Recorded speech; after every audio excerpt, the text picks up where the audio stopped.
Mtazamo ninaotumia kwako na kukuletea taarifa hii sio mtazamo wa kisiasa, bali ni mtazamo wa kinabii. Swala la nyumba zinazojengwa na serikali ya Mheshimiwa Rais wa Kenya Ruto sio jambo geni, ni jambo ambalo kila mtu analifahamu, ambalo lina utata, na sileti mtazamo wa kisiasa wala sileti mtazamo wa waandishi wa habari. Kile ambacho mwandishi wa habari anakiona kama habari ambayo anaripoti, na kile ambacho mwana siasa anakiona kama ni swala la maendeleo, na mwana uchumi analiona kwamba ni jambo la ustawi. Mimi mlinzi ukutani wa mji wa Sayuni nimeona hatari ya kinabii, na ndio maana nimeinua tarumbeta. Napiga tarumbeta ili wewe mtoto wa Mungu uweze kujua kinachoendelea na uweze kujitayarisha. Kwamba rais anajenga nyumba, na ambalo ni jambo ambalo watu wengi ama watu wengine wanalipinga, ni jambo ambalo unalifahamu. Je, hili jambo lina mwelekeo gani kinabii? Na kuhakikishia ya kwamba leo nakufunulia mambo ambayo ni ya ajabu, mambo ambayo utashangaa kuyasikia, ambayo yanaonekana ni jambo la hivi, jambo la kiurahisi, lakini yana uzito wa kinabii. Na kwa sababu ni jambo zito na ni jambo gumu, ningeomba ya kwamba tufunge macho tuweze kuomba ili Mungu aweze kutufunulia. Baba yetu aliye mbinguni, nakushukuru kwa sababu umeficha mambo haya kwa watu wakuu na wenye akili, na ukayafunua kwa watoto wako ambao ni watoto wadogo mbele zako. Ndivyo Baba, hivi ndivyo inavyokupendeza, na iwe hivyo katika jina la Yesu. Amina. Ili uweze kuelewa hili jambo, ningependa nikupe mfano ufuatao. Ingia nami ndani ya hii nyumba ya kuku. Unawaona hao kuku ambao wamefugwa ndani ya nyumba ya kuku ni wengi. Kazi yao ni kutaga mayai. Unawaona hawa kuku vile ambavyo wana furaha na wanaimba nyimbo zao, huku wakitaga mayai na mwenyewe akiwa na furaha akiyakusanya. Hawa kuku wamefungiwa ndani ya nyumba, hawana malalamiko yoyote. Wamezoea maisha ndani ya hiyo nyumba. Unaona kila kitu wanachokihitaji kiko ndani ya hiyo nyumba ambamo wamefungiwa ama ambamo wamefugiwa. Unawaona wana kila kitu wanachokihitaji. Maji yako pale, chakula kiko pale, sehemu ya kutaga ipo. Na pia ukiona store ya chakula ni nzuri. Na unaona mayai ambayo yanatawa ni mengi. Mwenyewe ana furaha, na kuku wenyewe wanaonekana wana furaha kwa sababu wamezoea hayo mazingira ambamo wanaishi. Hili nimelileta kwako ndipo uweze kuelewa malengo ya ulimwengu. Utashangaa kwa mambo ambayo nitakuonyesha nikitumia huu mradi wa kuku unaouona. Aliutetea mradi wake wa ujenzi wa nyumba za bei nafuu za kuwasaidia maskini ambao kwa maneno yake alisema ni watu wa bodaboda na mama mboga. Rais alitetea mradi huo akisema ya kwamba utawapa makazi watu ambao hawana uwezo wa kuweza kulipia nyumba za bei kali za watu binafsi. Na pia akasema huu mradi unapokuwa unaendelea unapeana ajira kwa vijana zaidi ya 1,100, na pia bidhaa zinazonunuliwa ili ziweze kutumika kwenye huo ujenzi zinajenga uchumi wa taifa, maana vifaa kama sementi, kama vyuma, matofali, mawe na vyote vinatoka katika biashara za watu ambazo ndizo wanategemea katika hali yao ya maisha ya kila siku. Tumsikie rais akitetea huu mradi akisema upende usipende utaendelea, na kweli unaendelea. Ndiye huyo. The President and his deputy Friday morning were in Ngong for the launch of the construction of the Ngong Riruta Railway project.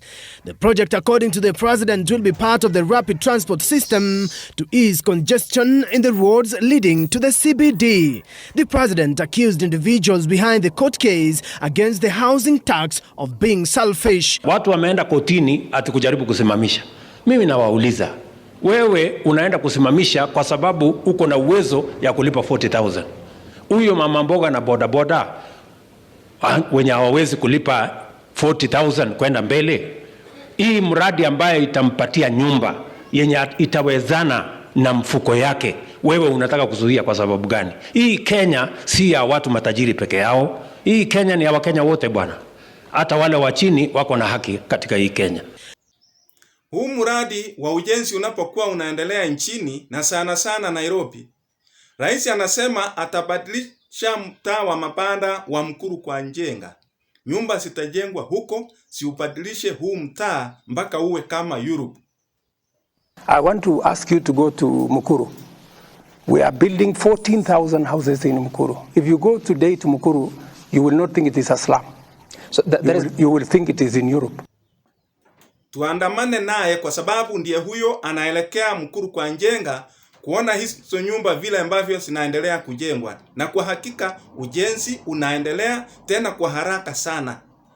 Tuandamane naye. Habari waziri, how are you?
Kumbuka, nataka nikuonyeshe kinachoendelea, ndipo nikufunulie mambo ambayo hayaonekani, ambayo hakuna mwandishi wa habari atakaye kuambia, wala mwana siasa yeyote atakaye kuambia, wala mwana uchumi, ila tu mlinzi akaaye kwenye ukuta wa Sayuni.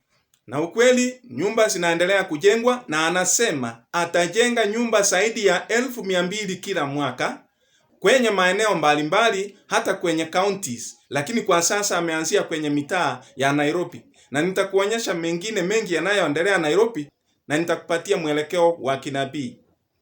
Alipokuwa kwenye kusanyiko la Umoja wa Mataifa huko Kigiri, Nairobi, kwenye makao makuu ya Umoja wa Mataifa UN Habitat, tarehe 5 mwezi wa 6 mwaka uliopita wa 2023, rais alisema ya kwamba huu mradi unatimiza malengo ya Umoja wa Mataifa, malengo ya maendeleo ambao umeratibiwa na Umoja wa Mataifa, ambao tunaita SDG ama Sustainable Development Goals za Umoja wa Mataifa nambari 11.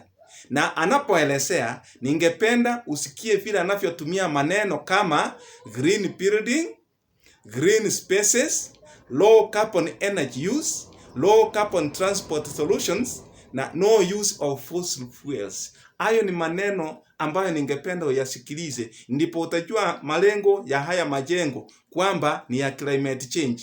Na nitakueleza mambo ambayo utashangaa. Tumsikie Pasipira anavyojitetea mbele ya Umoja wa Mataifa. We have integrated universal housing as a critical pillar of the national bottom-up economic transformation agenda.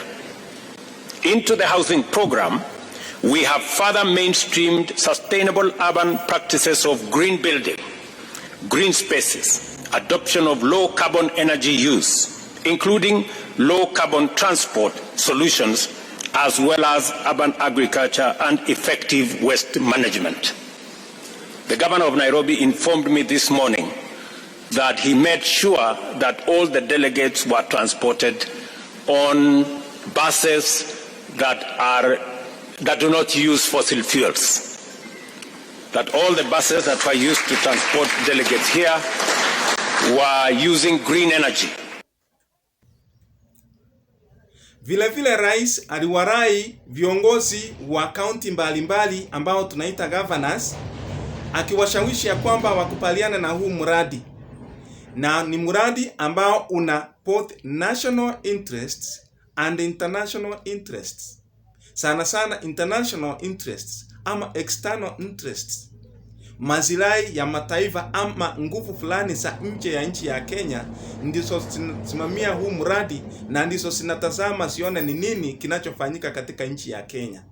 Aliwarai viongozi wa counties ya kwamba wakubaliane na huu mradi, maana hii miradi itaelekezwa kwenye miji mikuu ambayo iko kwenye counties. Sikia vile ambavyo aliwaeleza. 39 counties have agreed to collaborate with the national government in the delivery of affordable housing development agenda.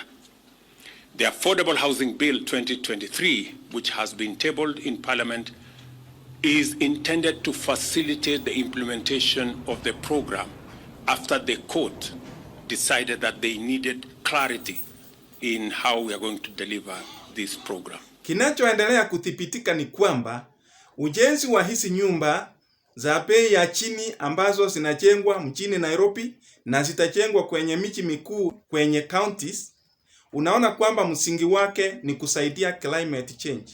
Zinazingatia mambo ya climate change na pia malengo yake ni ya climate change. Hilo ndilo tunaloliona.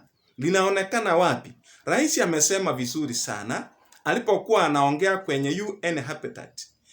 Huko kwenye Umoja wa Mataifa alisema ya kwamba mradi au miradi ya ujenzi wa nyumba ni ya kusaidia kutimiza lengo la maendeleo la Umoja wa Mataifa namba 11 ama SDG namba 11. Namba 11 ndiyo hiyo. Hizo ndizo Sustainable Development Goals za Umoja wa Mataifa ambazo hauwezi ukabadilisha. Mazirai yake yanazidi mazirai ya taifa. Namba 11 inasemaje? Acha ni zoom ndipo uone. Namba 11 ndiyo hiyo. Inasema Sustainable Cities and Communities.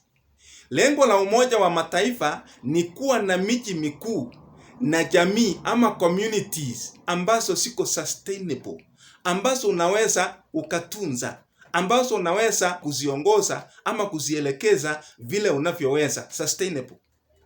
Kwa hivyo wameanzia miji mikuu, sustainable cities. Wakimaliza kuweka mipangilio dhabiti kwenye miji mikuu, ndipo watarudi kwenye vijiji waweza kuvipanga vile ambavyo wanataka. Na wanatakaje? Nitakuonyesha, maana wenyewe watatuambia, na nina ushahidi na mambo ambayo nitakuelekeza uyaone ni makuu, tena makubwa mazito, na utashangaa kwamba kumbe hii dunia yetu imeisha na Yesu yuko karibu kurudi. Unabii unaendelea kutimia na wewe haujui. Na kuonyesha Sustainable Development Goal number 11, titled Sustainable Cities and Communities, is one of the 17 SDGs established by the United Nations General Assembly in 2015. Kwa hivyo hii Sustainable Development Goal namba 11 ya ujenzi wa nyumba za kuweza kutunza miji ilianza mwaka wa 2015. 2015. Huu mwaka una maneno. Na malengo ya hizi nyumba amesema ni kuweza kudhibiti uongozi ama utawala katika miji. Na anasema the official mission of the SDG number 11 is to make cities inclusive, safe, resilient and sustainable. Ya kwamba ni kufanya miji iwe salama, miji iwe ambayo inaonekana ina uhai na hata ikiharibika inaweza kurekebishwa, na miji ambayo inaweza ikatunzwa, ikahifadhiwa, ikatawalwa kwa namna ama kwa kiurahisi. Kwa hivyo ni lengo namba 11. Na hizi SDGs, Sustainable Development Goals, zilitoka wapi? Nilikuonyesha kwa lile somo lililopita la nipe nikupe. Kama hukuliona, tazama kwenye hii channel yetu uone somo la nipe nikupe, na ndipo utaelewa ni nini kinachoendelea. Ya kwamba Sustainable Development Goals zilitoka Vatican kwa Pope Francis. Hayo malengo yote yanatimiza matakwa ya Vatikani. Na ndio maana unamuona katika mwaka huo wa 2015, Novemba tarehe 29, alisema hivi: Pope Francis preaches urban planning. Kwamba Pope Francis anahubiri miji iweze kuwekewa mipango dhabiti. Anasema, speaking in New York in September, he declared that God is living in our cities. Alisema huko New York ya kwamba Mungu anaishi kwenye miji yetu mikuu.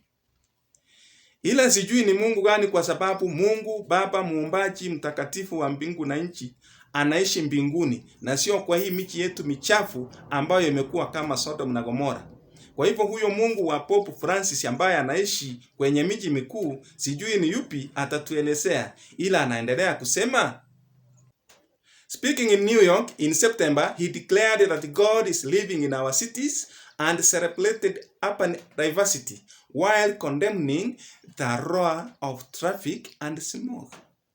Ya kwamba alifurahia kwamba miji mikuu inawahusu watu wote ama inawahusisha watu wote, lakini akalalamika kwamba kuna moshi mwingi mzito kwenye miji mikuu.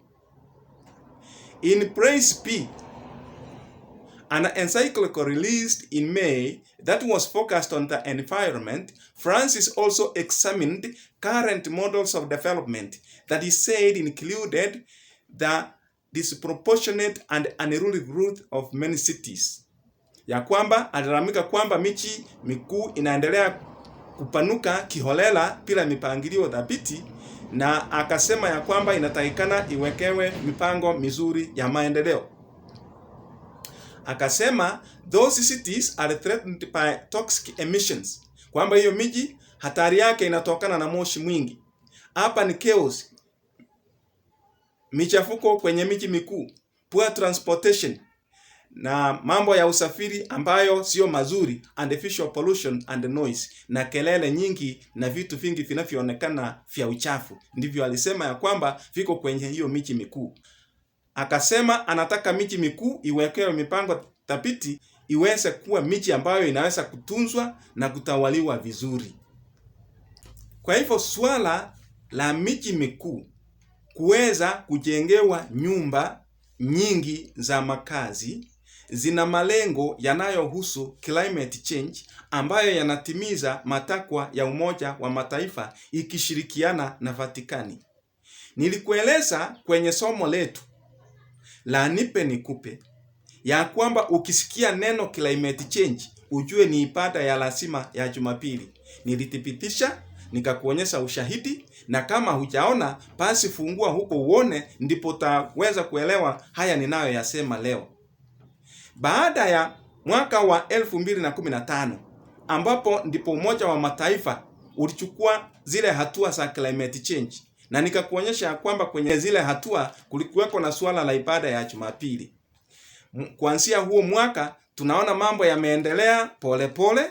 Mataifa hayakutimiza malengo walioyapitisha huko kwenye kikao cha Umoja wa Mataifa huko Paris, Ufaransa, na Papa amekuwa akilalamika ya kwamba mumeenda mkalala kazini, hamjatimiza malengo yale ambayo mlikubaliana na mkasaini huko kwenye Umoja wa Mataifa kuhusiana na swala la climate change. Ilipofika mwaka wa 2020, mnakumbuka kilichotokea ni kwamba kulitokea na janga la COVID-19. Wakati wa COVID-19 tuliwekewa lockdowns. Mliona watu walifungiwa ndani ya manyumba, ndani ya miji, hawakuwa watoke. Na sana lockdowns, sehemu ziliathiri zaidi ni makanisa. Maana ukiona kwenye masupermarket watu walikuwa wanaingia. Ukiona kwenye magari watu walikuwa wanaingia kwenye magari ya usafiri, sio mtu mmoja ama wawili, wengi. Na hata kwenye sehemu za kuuza bidhaa mbalimbali uliwaona watu wakikusanyika wakifanya uuzaji na ununuzi. Na kwenye maofisi hata ya serikali, hata kwenye mahospitali uliona watu wanaingia kwa wingi. Lakini ungepatikana hata mtu mmoja ama wawili kanisani, we ungeenda jela. Kwa hivyo lockdown iliathiri kanisa. Na lengo la lockdown lilikuwa ni kuangamiza ibada. Na lockdown zilipokuja, tuliona ya kwamba watu walisema ya kwamba lockdown zimesaidia dunia. Ule moshi mwingi umepoa, hali ya anga imekuwa nzuri. Kwa hivyo wakasifu wakasema, kumbe tunahitaji lockdowns. tunahitaji tufungie watu sehemu fulani.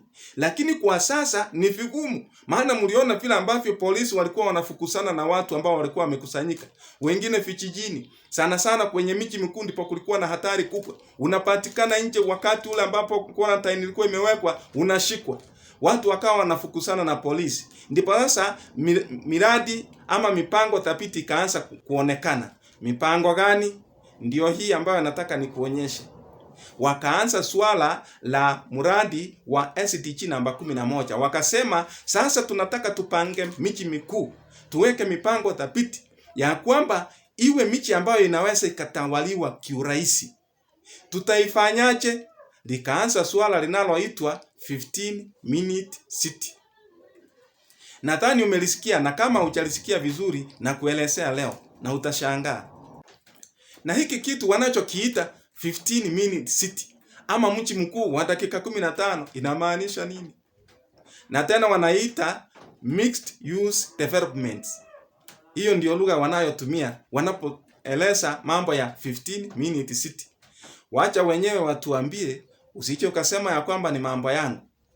Angalia hiyo klipu inasema, the 15-minute city concept developed primarily to reduce carbon emissions by decreasing the use of cars and motorized commuting time is a decentralized urban planning model in which each local neighborhood contains all the basic social functions for living and working. Kwamba ukisikia neno 15-minute city ni kwamba mji mkuu unabadilishwa, unakuwa sehemu ambapo unaishi.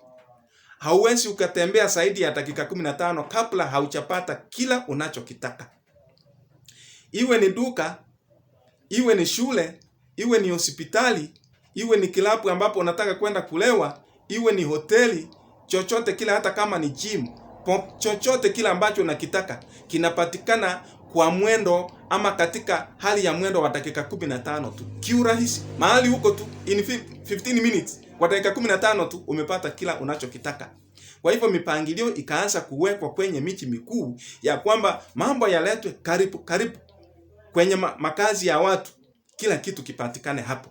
Mnawekwa kwenye sehemu moja, mnawekewa mall huko, mnawekewa shule, hospitali, kila kitu. Lockdown ikija, kwa dakika 15 tu umepata kila unachokitaka. Hayo sio ya kwangu, ni wenyewe wamesema. Wacha tusikie zaidi wanavyoendelea kusema. A 15-minute city is one where everything we need is close to home, where communities are safe and inclusive, where the air is clean. A 15-minute city is one where it's easy to get goods and services. Fresh groceries, healthcare, and other amenities are all just a short trip away. A 15-minute city is one where everyone has a place. A 15-minute city has affordable, accessible, and adaptable housing for households of all sizes and ages. A 15-minute city means that you can work close to home or work remotely more often. And we all play a role in our neighborhood. Kwa hivyo umesikia vile wenyewe wanapigia hilo swala debe, wakisema ya kwamba miji ya dakika 15 ambapo watu wataishi na kila wanachokihitaji kiko pale.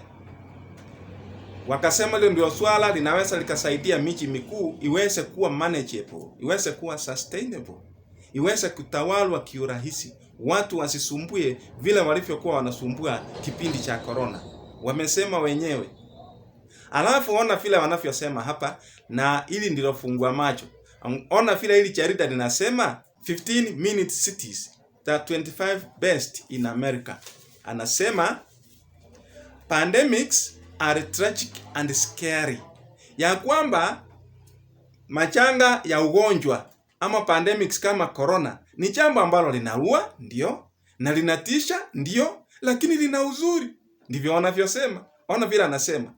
However, they often highlight opportunities to meaningfully improve urban living for individuals and the community. Anasema ya kwamba pandemics kama corona na mengine ambayo watatengeneza kwa sababu hata corona ilitengenezwa na ikaletwa makusudi duniani. Anasema ya kwamba zinasaidia miji mikuu iweze kuboreshwa na jamii pia iweze kuboreshwa. Miradi na mikakati iwekwe kwenye jamii ya kufanya jamii iwe bora. Hilo ni fungua macho. Kwa hivyo pandemics zinaweza kutumika ili kufungia watu kwenye makasiri ama kwenye majumba. Anasema don't forget the short-term environmental shift following the initial pandemic shutdown. China's carbon emissions fell 25%. Clean water ran through Venice canals, and many cities, typically clouded with smoke, realized they had mountains within view. Hao wenyewe wa dunia wanasema namna gani? Wanasema ya kwamba kitu ambacho corona ilisaidia China, ule moshi wake unaoelekea angani ukapungua kwa 25%. Wakati viwanda vilifungwa, watu wakafungiwa ndani ya manyumba, watu hawakuwa wanatoka waende kazini. Wanasema ya kwamba ule moshi uliokuwa kwenye ile miji mikuu ulipoa, na ndipo milima hata ikafunguka. Ndipo watu wakasema kumbe kulikuwa na milima hapa kando, kwa sababu mwanzoni ilikuwa imefunikwa na moshi mkubwa mzito ambao ulikuwa unafunika milima. Na wanasema maji safi yakatiririka kwenye mito ya China, kwa sababu viwanda vilipofungwa vikaacha kutoa uchafu kwenye viwanda, maji yakawa safi. Kimaanisha ya kwamba corona iliwafungua macho, wakaona ya kwamba tukiwa na lockdown, tukiwa na hali ya kuwafungia watu kwa namna fulani kwa wakati fulani ama kipindi fulani, hali ya anga itapona. Ndiyo maana hii concept, hii sera ya 15-minute city ndipo sasa unaona ikifanya kazi. Hii sera ya miji ya dakika 15 ambapo utakuwa na uhuru wa kutoka tu na kutembea kwa dakika 15 tu na sio zaidi ya hapo, ilianzia Europa ama Europe, Uingereza huko. Na ilianza kwenye mji wa Paris, na profesa mmoja anaitwa Carlos Moreno ndiye alianzisha hiyo na ikakumbatiwa. Na Paris sasa hivi wanajitahidi kabisa, wamepiga mbio kubadilisha ule mji wote wa Ufaransa, miji yote ya Ufaransa iweze kuwa 15-minute cities. Hilo ndilo tunaloliona Uingereza, huko Ufaransa na nchi nyingi huko Uchina, huko India, huko Marekani na mataifa mengi ya ng'ambo. Miji mikuu inabadilishwa iweze kufanywa kuwa 15-minute cities. Kwa mfano angalia hii ya Paris, Ufaransa. The 15-minute city plan would see people's workplaces, their children's schools, sports centres where they exercise, the cafes and restaurants where they meet their friends, and the stores they shop in all be within a 15-minute walk or short bike ride from their home. Carlos Moreno is a professor at the Sorbonne University in Paris, and he came up with the concept to change city life. With the climate change and the pandemic crisis, we needed to implement another urban lifestyle for living in the proximity, for using more and better the resources, for reducing our CO2 emissions, and to continue to develop the economical and social activities in the different districts of cities. Umemwona huyo profesa mwenye upara kiumizi, lakini akili sio mchezo, vile anavyosema ya kwamba janga la corona lilifungua watu macho. Sasa miji yote iko mbioni kuwa miji ya dakika 15, na nitakuelezea zaidi haya masuala yanaelekea wapi kiunabii. Fuatana nami na usichoke. Rais Ruto yuko mbioni kutimiza malengo ya maendeleo ya Umoja wa Mataifa ya kuweza kusaidia climate change, na anabidii mpaka ona hili jarida linasema, according to the New African magazine, Ruto has changed the position of Africa in the climate change debate. Amebadilisha mtazamo wa Afrika nzima kwa swala la climate change. Na anasema, in one soup he changed the position of Africa from that of a backseat passenger in the climate crisis discussion to being a lead navigator, an outstanding achievement for the continent. Kwa hivyo ameleta Afrika juu kwa swala la climate change. Na wanamalizia wakisema President Ruto has been a key champion of climate change for Africa. Amekuwa mtu wa kusisitiza swala la climate change katika Afrika. Nataka nikukumbusha ya kwamba climate change ni Sunday law imevaa mask. Nilikutolea ile mask ukaona. Kwa hivyo unapoona Kenya yetu ikiwa mstari wa mbele kwa masuala ya climate change na ujenzi wa hizi nyumba sana sana unaona unasisitizwa katika Kenya. Kenya yetu itakuwa ya kwanza katika hii Afrika kuiga mfano wa Marekani Sunday law itakapopitishwa. Na kumbe ndio maana unaona hata shetani alitutembelea mwaka wa 2023, alitutembelea mara mbili Kenya. Alitembea kwa namna ya hiki kimwanamke ambacho Wakatoliki wanaabudu, ambaye ni Mary, mfano wa Mary, na wadanganya Wakatoliki ya kwamba ni Mary, kumbe ni shetani. Alijitokeza huko Kasarani, alafu baadaye akajitokeza huko Subukia, akajionyesha kwamba ni Mungu ameshuka kwao na watu wakamwabudu. Shetani kumbe anaipenda Kenya kwa sababu inataka kutimiza malengo ya ibada ya lazima. Na ndio maana hata unaona manabii wa uongo wengi tunao katika Kenya. Tuna Yesu wa Tongareni, nilikuelezea hayo kwenye mafunzo yaliyopita. Sana sana ile inayoitwa miujiza, ishara na maajabu. Kama hujaitazama miujiza, ishara na maajabu, iko kwenye channel yetu, fungua huko utazame. Nikakuonyesha ya kwamba tuna manabii wengi katika Kenya yetu. Watu wanajiita prophet, apostle. Yesu wa Tongareni yuko, manabii wengi hata Uwori yuko. Kwa hivyo Kenya yetu itakapoanza kuchapwa dunia vipoko na Mungu kwa sababu ya maasi, Kenya itakuwa namba 1. Kwa hivyo Rais Ruto tunamuona akiwa mbioni kutimiza malengo ya climate change. Huu mradi alio nao wa nyumba za bei ya chini sio mradi ambao umezaliwa Kenya.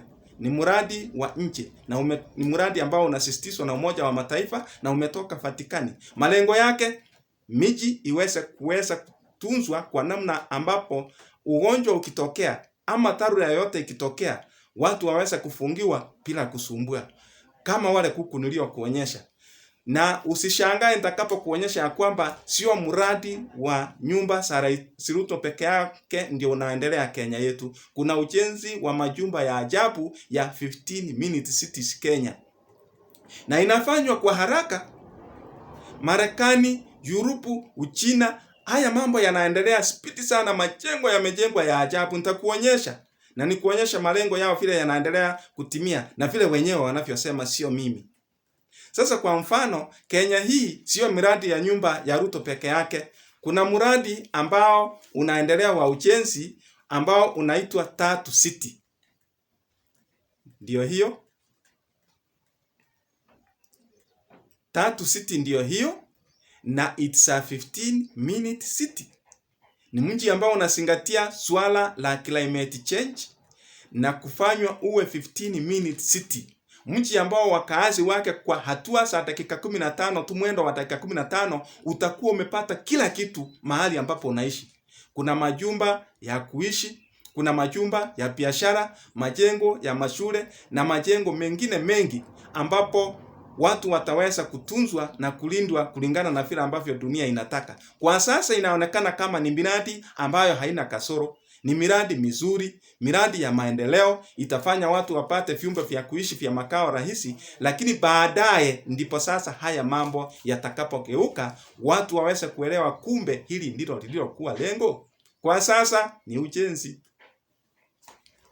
Tutoke kwa Tatu City, tuende kwa mji mwingine unaitwa Railway City.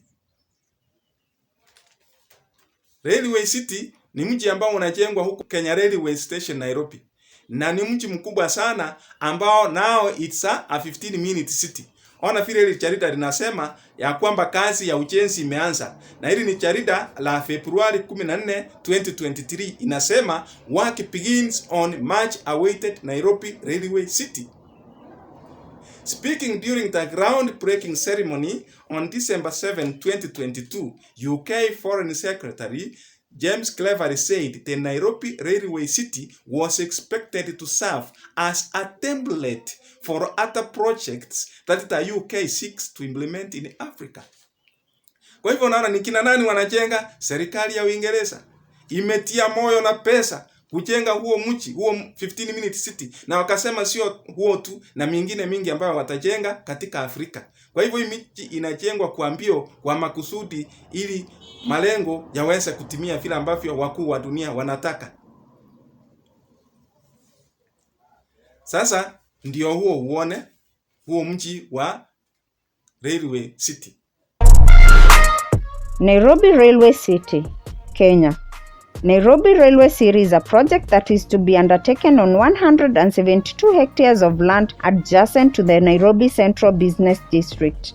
292 acres of this land is currently owned by Kenya Railways. Nairobi Railway City is a flagship project to regenerate and extend Nairobi's Central Business District, as was initiated by President Uhuru Kenyatta in 2020. The plan is to establish a world-class new central station incorporating mixed-use commercial developments, hotels, and intermodal facilities.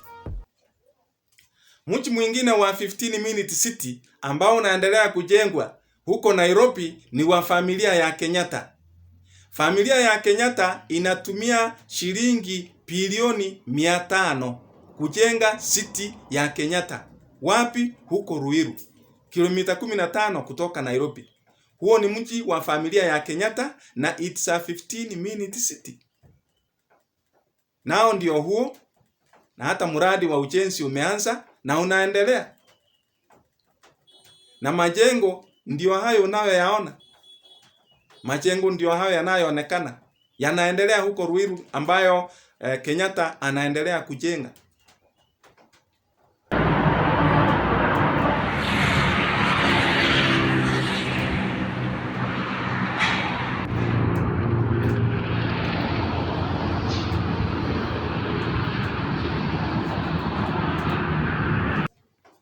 Halafu plani yake nzima ndio hiyo unayoiona hapo. Huo mji unaendelea kabisa.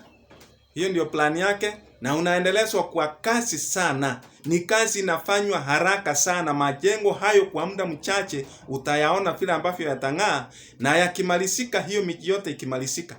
Na miji mingine mingi ambayo watu binafsi wanajijengea. Kuna watu ambao wana pesa Kenya hii, wanaendelea kujenga ma estate. Hizo estates zote zinaenda kupangwa siwe 15 minute estates ama mixed use developments. Mji ambao utakaliwa na watu 250,000 na wameuita mixed use development. Kwa hivyo it's a 15 minute city. Watu 250,000. Huo mji unaitwa Northlands City. Mmeuona. Majengo mengine ni ya Tilisi Limited, ambayo katika mwaka wa 2021 ndipo walikuwa wanatafuta shamba. Walisema we came up with a mixed use development with a neighborhood where everyone's needs can be accessed in 15 minutes. So umesikia? Hiyo miji ambayo inajengwa hapa ya Tilisi, nayo inaendelea kujengwa Nairobi, nayo ni 15 minute city ndani Nairobi. Majengo ya Tilisi ndio hayo yanayoonekana hapa.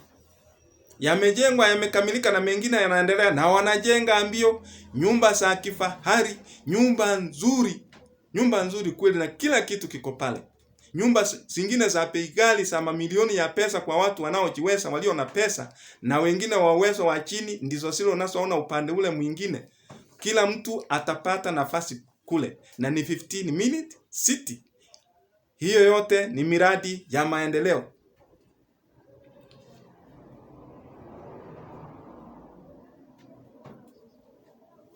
Ona ndizo hizo tena zinaonekana. Nyumba nzuri kweli. Na hapa ni wapi? Nairobi. Nairobi ndipo hayo mambo yameanzia, ndipo yaweze kuenezwa kwenye counties na kwenye miji mingine mikubwa ambayo tunaitambua Kenya hii.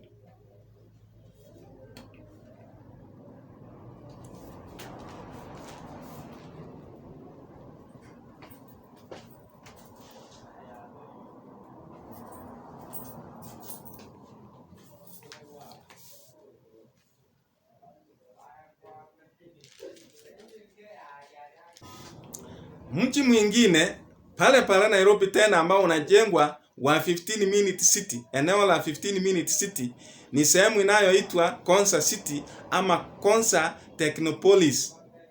Nao ni mji wa 15 minute city. Ndio huo unaoonekana na hapo ni Nairobi pia. Konza Technopolis, Kenya. Konza Technopolis is a modern tech city being developed on a 2,000 hectares of land touching 3 Kenyan counties: Kajiado County, Machakos County, and Makueni County. It's located 60 kilometers south of Nairobi on your way to Kenya's port city, Mombasa. Konza Technopolis is a Kenyan's Vision 2030 flagship project in its economic development portfolio. Developing this city will cost 1.2 trillion Kenyan shillings, approximately 14.5 billion US dollars. Konza Technopolis is a business process outsourcing BPO project. Branded African Silicon Savannah, Konza aims to become a global technology hub. The city will host data centers, software development hubs, tech farms, call centers, science parks, health facilities, hotels, residential areas, and international schools. Nimekuonyesha ya kwamba mataifa yote ya ng'ambo yamekazana miji yao iweze kuwa 15 minute cities. Nikakuonyesha hii ya Ufaransa, hii ya France Paris, nilikuonyesha ni 15 minute city. The 15-minute city plan would see people's workplaces, their children's schools, sports centres where they exercise, the cafes and restaurants where they meet their friends, and the stores they shop in all be within a 15-minute walk or short bike ride from their home. Lakini ile iliyonipamba zaidi ni ya Uchina jamani. Unadhani ni vichaka, ni msitu, kumbe ni nyumba za kuishi wa Chinese jamani. Wamejenga kweli. Walinipamba, ndizo hizo ona. The idea behind it is that all of its buildings will be completely covered in plants and trees, with all of these buildings having square and rectangular cubicles for people to work and live in. The hope is that these cities can be as close to carbon neutral as possible, and while one of these buildings with a capacity of 500 people has already been built, the goal is to make an entire city of them that can house up to 30,000 people, 40,000 trees, and more than 1 million plants from over 100 different species. Huko Marekani nako wamejisatiti sio mchezo. Ona inasema ya kwamba serikali ya Biden nayo imejisatiti. Wanasema Biden-Harris administration takes action to create more affordable housing by converting commercial properties to residential use. Ya kwamba serikali ya Biden na makamu wake Harris na wao wanageuza yale majengo ya kibiashara ambayo hayana kazi yaweze kuwa makazi ya watu, miji kama hii ya 15 minute cities. Na ukumbuke kwamba Marekani kuna majumba mengi ambayo hayana kazi. Mengi. Sasa wameamua wayabadilishe, wayafanye 15 minute cities. Inasema, new resources will encourage zero emissions conversions and transit-oriented development that increases housing supply and cut climate pollution. Kwa hivyo wanataka watengeneze majumba ya kusaidia climate change. Yanasaidiaje climate change? Nikimaliza kukuonyesha haya, sasa ndipo nitakupatia maelezo vile ambavyo haya majumba yatatumika kwenye ibada ya lazima duniani. They're designing these new little mini cities that they call districts, where your building is going to have 500 or 600 units for living. Then it's going to have office space. Then it's going to have retail, all in the same building. Meanwhile, it's only going to have a few parking spaces. They're literally putting huge signs in the streets, and they all look exactly the same. And it says City of Toronto rezoning, and they are all identical. And it has residences on top, office buildings and retail in the middle and the bottom, and then almost no infrastructure for parking. So there's not even enough parking for the people living there. You're supposed to live upstairs, work somewhere in the building, go to the gym or your Starbucks or your grocery store, everything in the building. So basically, you're living on lockdown your entire life, just like they wanted you to do with COVID. Remember with COVID when you were on lockdown and they said you couldn't go more than 5 kilometers away from your house? Well, if you don't have a car, guess what? You're never going to go more than 5 kilometers away from. Umesikia vile huyu ameelezea ya kwamba 15 minute cities ni kama lockdown maishani mwako mote. Uko tu mahali unaishi. Ikiwa unataka kwenda kutembea dakika 15 tu. Ikiwekwa lockdown, hamtasumbuana na polisi vile mlikuwa mnasumbua. Watu hawatasumbuana na polisi. Watu watakuwa wanafungiwa kwa sababu mahali unaishi, kila kitu unachokitaka kiko huko. Mahali unafanya kazi, uishi hapo hapo. Maana kuna vyumba vya 15 minute cities. Na haya yanaanzia wapi? Kwenye miji mikuu. Alafu wacha kurudi kwenye vijiji, waweke miradi ambayo ama mikakati ambayo hatujajua ni gani. Sasa ukiona haya masuala, lengo lake ama target ni kutengeneza mazingira ya lockdown yawezekane, yawe kwa urahisi. Alafu cha kushangaza, nataka nikusomee taarifa ifuatayo. Ni ya Kiingereza, lakini nataka nikueleza kwa ufupi ndipo tusome na wewe. Ni kwamba hatimaye kwenye sehemu ambapo unaishi kwa hii 15 minute city, hatimaye hautaweza kutoka huko. Wataweka mitambo ya kompyuta ambayo inaunganika pote duniani na pote nchini. Na watatumia digital IDs zile ambazo nilikuonyesha. Kama haujaangalia somo letu la mtego wa panya, linalozungumzia swala la digital IDs na digital currency, fungua na uone, ndipo utaelewa haya mambo zaidi. Nasema ya kwamba hili somo ambalo naenda kukusomea hapa, maana ni taarifa yao wenyewe ambayo ilisomwa, ilipeanwa kwenye G20, mataifa ya G20. Hii taarifa inasema watatumia mfumo wa digital identification na digital currency kukudhibiti. Wataweka makamera kila mahali na hali ya utambuzi ambayo ni ya kiteknolojia sijui ni gani. Ukionekana ukivuka mpaka wa 15 minute city yako, utakamatwa na utaonekana kwamba huyu sio wa hapa. Kamera zitakukamata. Watakudhibiti mwendo wako na matumizi yako. Kwa mfano, eti ukienda kutumia tuseme ni digital currency yako ile ambayo imewekwa kwa ile device ambayo umepewa sijui ni gani, technology ambayo watatumia, ukienda kutumia kwingine itakusema huyu sio wa hapa, haitumiki hapa. Kwa hivyo watadhibiti mwendo wako. Utazuiliwa mwenendo wako. Itakuwa quarantine fulani ambapo sehemu ambayo unaishi hauwezi ukatoka. Na ni mitambo ya kompyuta ambayo wanaita digital public infrastructure, DPI. Ndiyo hiyo naona wenyewe wanasema digital public infrastructure transforming 15 minute smart city governance.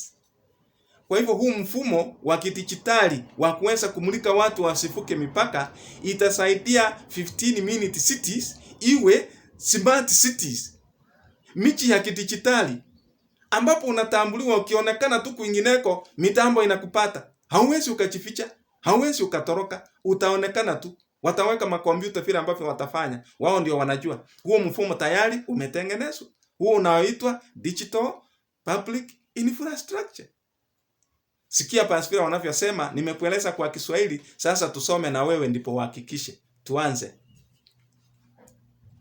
The Sociable, 19th September 2023. Digital Public Infrastructure, DPI, is like the digital ID to rule them all over people, places, and purchases to power a social credit system. The DPI is a mechanism for surveillance and control that combines digital ID, central bank digital currency, vaccine passports, and carbon footprint tracking data, paving the way for 15-minute smart cities, future lockdowns, and systems of social credit. Jamani, ni wenyewe wanasema. Umesikia future lockdowns. Kwa hivyo kuna lockdowns zimepangwa kukuja. Kwa hivyo wanaandaa haya majengo kuanzia haya ya Kenya yetu na mataifa mengine kwa ujumla, ili watu wafungiwe huko ndani kama kuku wale ambao nilikuonyesha. Kuku wamefungiwa, wachanjwe kulingana na matakwa ya mwenyewe, mfugaji mwenyewe, waweze kulishwa kulingana na mfugaji mwenyewe. Kuku hawana uhuru wa kutoka wala kuingia, wanaingizwa na wanatolewa kulingana na vile mwenyewe anataka. Kwa hivyo wamesema wenyewe kwamba mpaka chanjo lazima waweze kufanya surveillance. Yaani kwa hivyo ni mfumo wa kuweza kukufuatilia, kukuchunguza, kufuata mienendo yako, kuona kila unachokifanya. Anaendelea kusema, on the surface, DPI might seem like something that could benefit people greatly, and it certainly has the potential to do so. Sold as a mechanism for financial inclusion, convenience, improved healthcare, and green progress, DPI is an all-inclusive phrase applied to looming technocratic governance over people and the 15-minute smart cities in which they live. Jamani, ni wenyewe wanaendelea kusema ya kwamba there is looming governance. Kuna plani ya kuanzisha hayo, ya kuweza kuwaweka watu sawa vile ambavyo wao wenyewe wanataka. Kwa hivyo ni jambo ambalo linakuja. Ndio maana unaona huu ujenzi unaharakishwa, haya mambo yaweza kutimia. Na wametumia yale matamshi ya climate change, ya green whatever.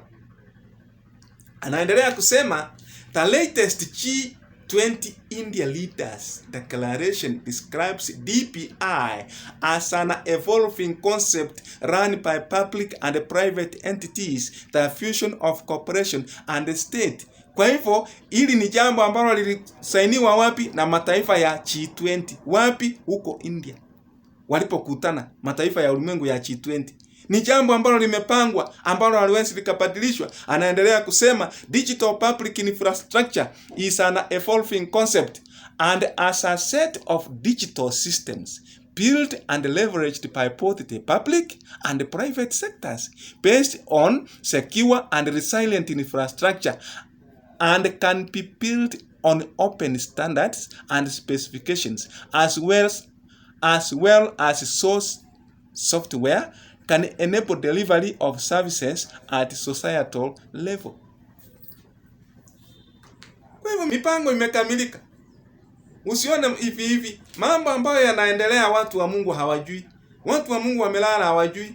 Mipango imewekwa thabiti ya kuweza kudhibiti watu kwenye hili swala linalokuja la ibada. Ukumbuke kwamba haya malengo yake ni ya ibada ya lazima ya Jumapili.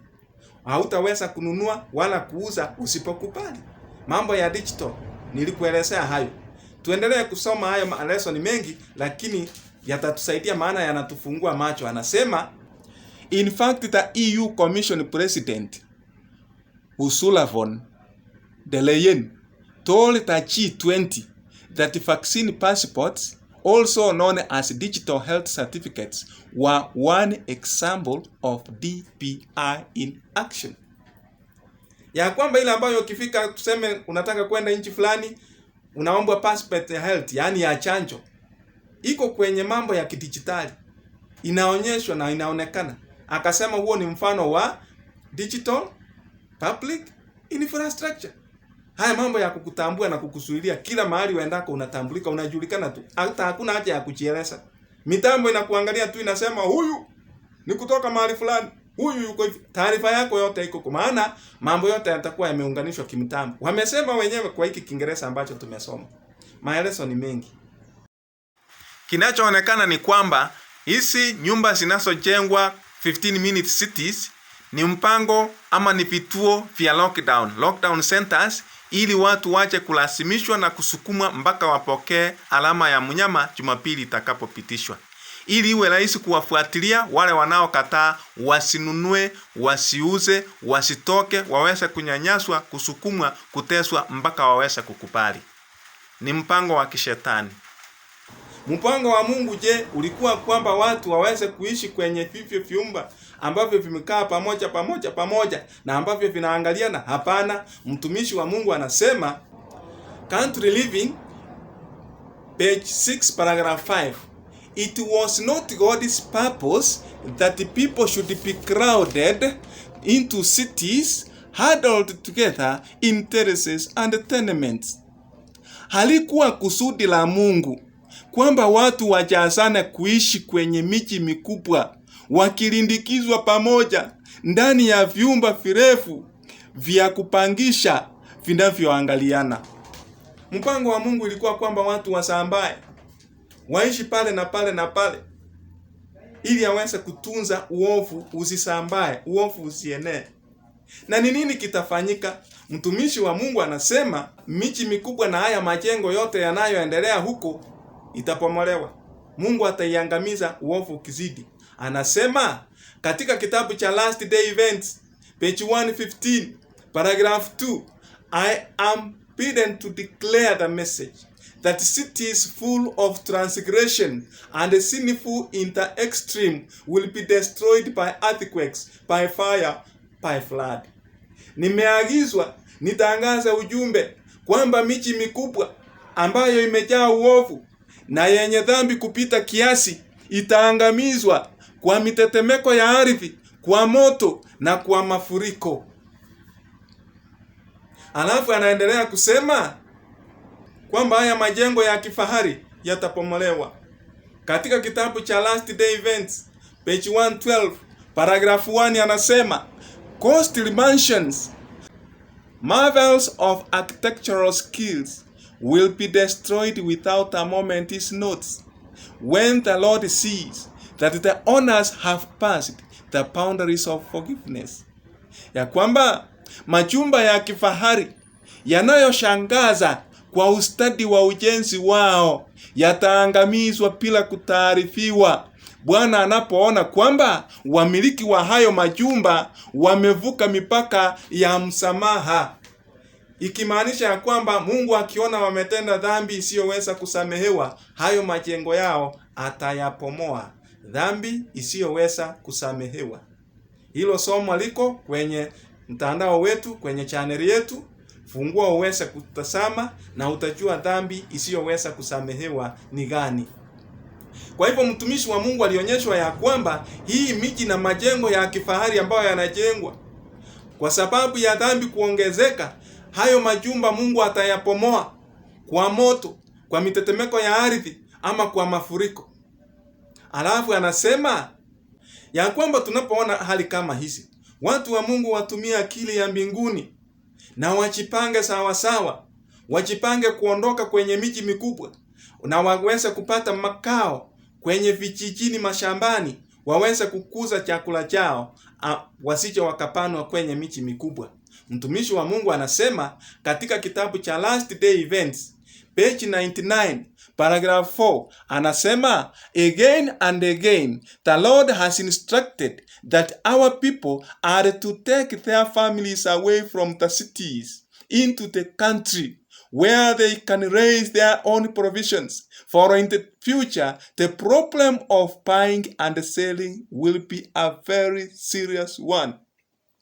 Ya kwamba mara kwa mara Bwana ameagiza kwamba watu wetu watoe familia zao kwenye miji mikubwa, waende vijijini, mashambani, ambapo watalima vyakula vyao wenyewe, kwa sababu hivi karibuni tatizo la kununua na kuuza litakuwa kubwa sana.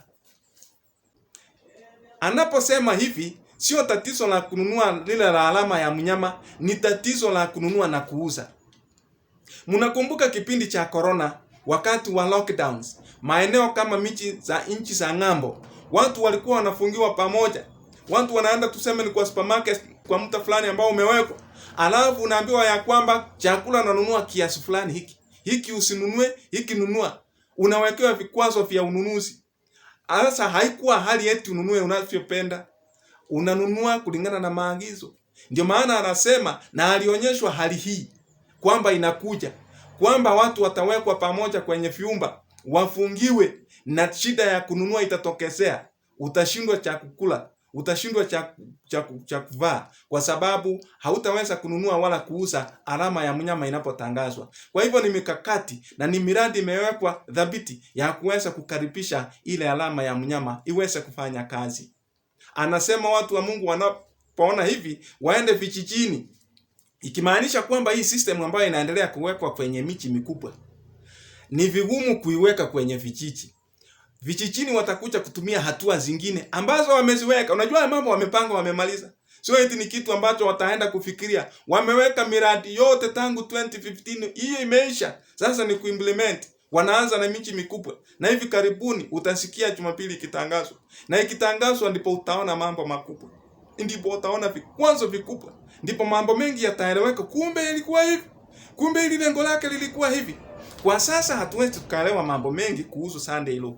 Na nakukumbusha kwamba Sunday Law inapokuja, inakuja as an emergency measure. Inakuja kama jambo la dharura la kusaidia dharura fulani mahali fulani. Ni kama solution la pekee la kusaidia mkasa ambao umetokea mahali. Na kumbuka mtumishi wa Mungu anasema ya kwamba mikasa itaongezeka. Hii mikasa itakapoongezeka, yani natural calamities zikiongezeka kama mafuriko, kama moto, kama matetemeko na machanga mengine yakiongezeka, watu watasema ni kwa sababu Jumapili imechafuliwa. Lakini sana sana Jumapili ikipitishwa ndipo utaona machanga ya ajabu duniani, ndipo sasa iweze kukasiwa nati. Kwa hivyo haya masuala hayako mbali, yako karibu sana. Miradi ndio maana unaona inaharakishwa sana. Fungua macho yako maana utaona maajabu. Kwa lile somo lingine nikuambia kwamba mambo yanaendelea kuwa very interesting developments. Mambo ya ajabu utayaona na mambo mengi ukweli yataonekana. Mambo yanaenda mbio kulingana na vile mtumishi wa Mungu alionyesha ya kwamba the final movements will be rapid ones. Mambo yanaenda mbio. Mipango inafanywa mbio. Mtumishi wa Mungu anazidi kusema hiyo last day events page 99 paragraph 4 anaendelea kusema we should now begin to heed the instruction given us over and over again. Get out of the cities into the rural districts where houses are not crowded closely together and where you will be free from the interference of enemies. Ya kwamba imebidi sasa tuanze kutii hili agizo tumepewa mara kwa mara. Tokeni kwenye miji mikubwa, mwende vijijini, mashambani ambapo nyumba hazijaja sana pamoja na ambapo hakutakuwa na kuingiliwa na maadui. Kwa hivyo watu wa Mungu waanze kujipanga mapema. Na mtumishi wa Mungu anasema ya kwamba ishara itakayoonesha kama dalili ya mwisho watu wa Mungu wachomoke mbio na watoke wote kwenye miji mikubwa ni mkiona Marekani imeinuka na kuanza kutangaza ibada ya Jumapili. Hiyo ndio ishara ya mwisho watu wa Mungu wote wahame kutoka kwa miji mikubwa. Lakini kwa sasa fungua macho uone ya kwamba hii mipango ambayo inaendelea yote yanaelekea hapo.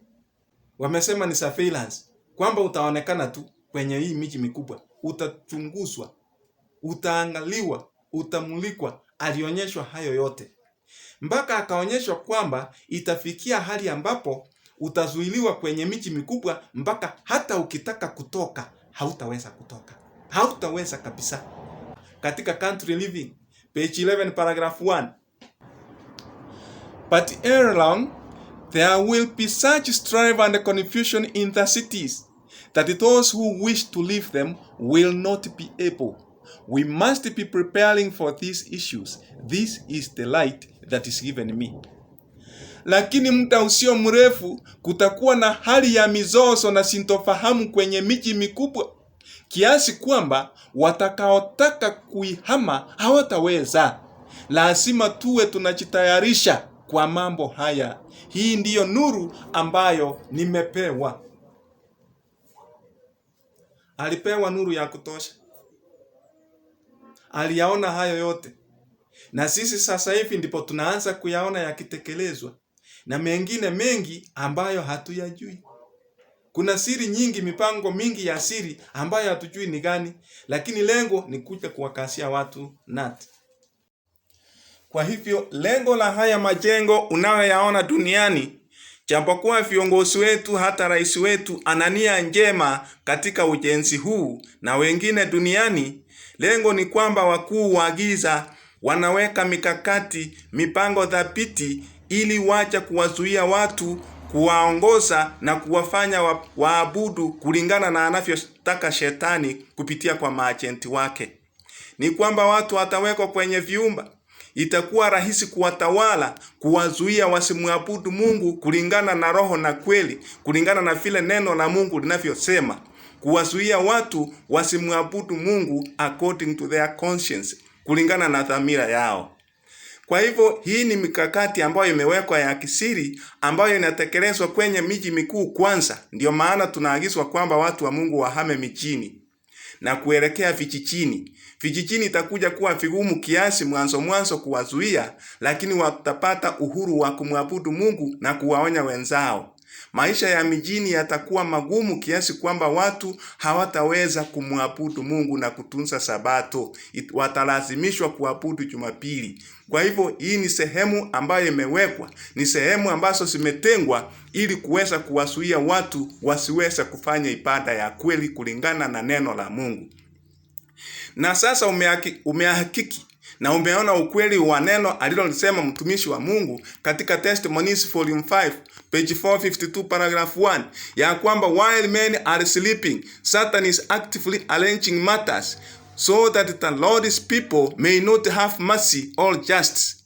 Watu wanapokuwa wamelala, Shetani anazidi kupanga mambo kwa umakini ili watu wa Bwana wasiweze kuwa na huruma wala haki. Kwa hivyo mpenzi wangu, na kuomba ya kwamba waonye wenzako, waonyeshe hii video waweze kusubscribe na kuangalia haya mahubiri. Ni ya muhimu sana ili na wao waweze kusaidika. Usiwe mchoyo. Karibuni, Yesu anarudi. Waalike wenzako. We mwenyewe kama hauja subscribe. Na pia waalike wenzako. Hii channel yetu ukweli na ujumbe.